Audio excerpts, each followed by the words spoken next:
आज मैं आपको ब्रह्मचर्य पालन करने का एक ऐसा किस्सा सुनाने वाला हूं जिससे आप ब्रह्मचर्य पालन करने के प्रति और भी ज्यादा आकर्षक होने वाले हैं। आप अपनी अनमोल ताकत यानी कि वीर को 2 पल के आनंद के लिए बर्बाद नहीं करेंगे।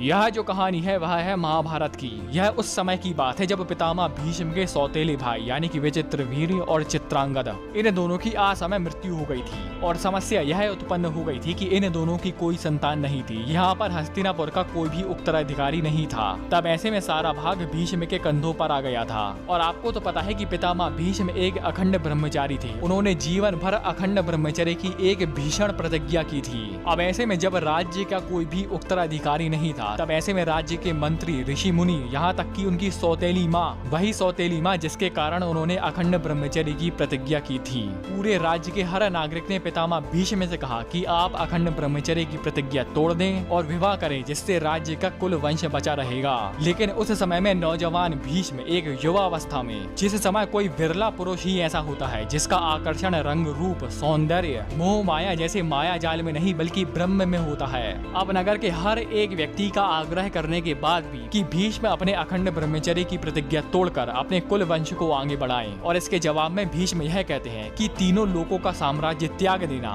स्वर्ग का साम्राज्य छोड़ देना और उससे भी बढ़कर कुछ है उसको ना लेना मंजूर है, लेकिन सत्य से विमुख होना मंजूर नहीं है। चाहे पृथ्वी अपना गुण जो कि गंध है उसको छोड़ दे, जल अपना स्वभाव यानी कि रस को छोड़ दे, सूर्य अपने गुण को छोड़ दे, चंद्रमा अपनी शीतलता को खो दे, चाहे अग्नि अपनी उष्णता यानी कि गर्मी को छोड़ दे, इंद्र अपने वैभव को छोड़ दे और यमराज न्याय को छोड़ दे, लेकिन मैं सत्य को नहीं छोड़ूंगा। मैं तीनों लोगों का त्याग करूं और वैकुंठ के राज्य को छोड़ दूं, पर इसके बदले में मैं सत्य को नहीं छोड़ सकता।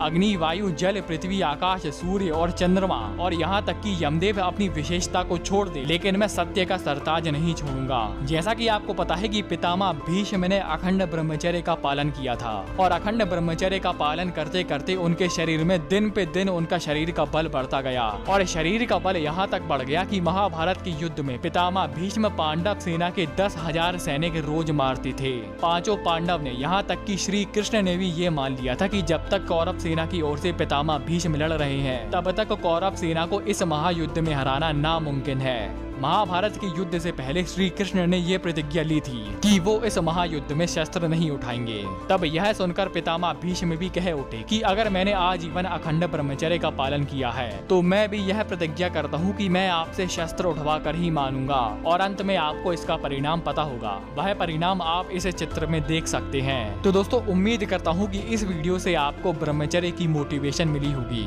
आपने वीडियो यहाँ तक देखी, आपका बहुत बहुत आभार, धन्यवाद।